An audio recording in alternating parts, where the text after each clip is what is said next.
There's been a lot of talk on social media about the first Ebola patients coming to the United States, Dr. Kent Brantley and Nancy Wright-Bowl.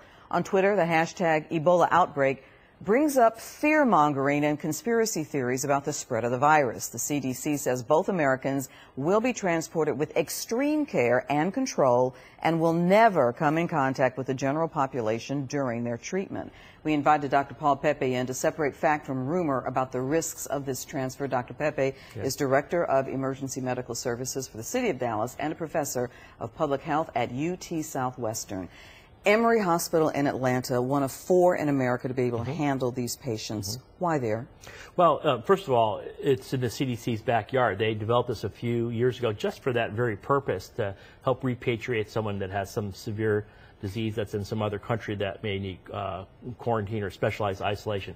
And a little bit other factor, it's not just the 4 centers are also set up for research in some areas to learn a little bit more about trying new things.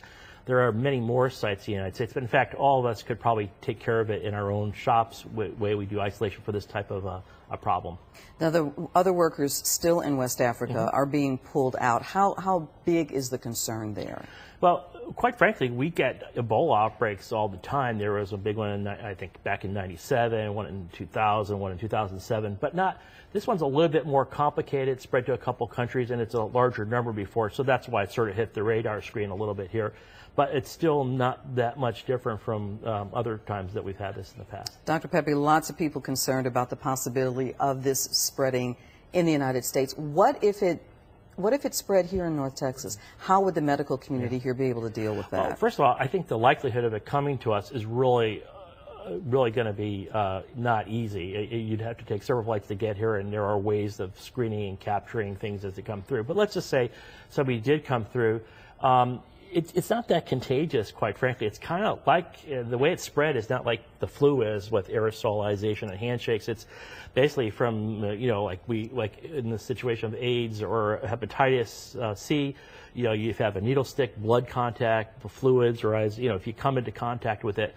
So it's just not that easy to spread in a sense. The issue is it's just so deadly that we want to make sure. So we would be able to handle it because we'd be aware of this, and we would be able to sort of get control of people who are sick with it. Has the local medical community here had training to deal with Ebola? Not only locally, but actually the local medical community has had a lot to do training people nationally and internationally on Ebola. About a dozen years ago, right after 9/11, we had the anthrax attacks. The feds asked us to develop training courses in this area to handle all sorts of terrorist things, chemicals, bombs, and so on.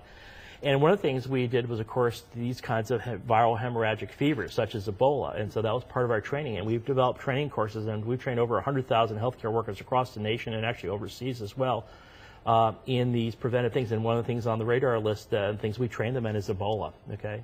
So as deadly as Ebola is, it's really not as big a threat as, say, other things, but it really, I think we'd be able to handle it. And I don't think it's going to make it this way either.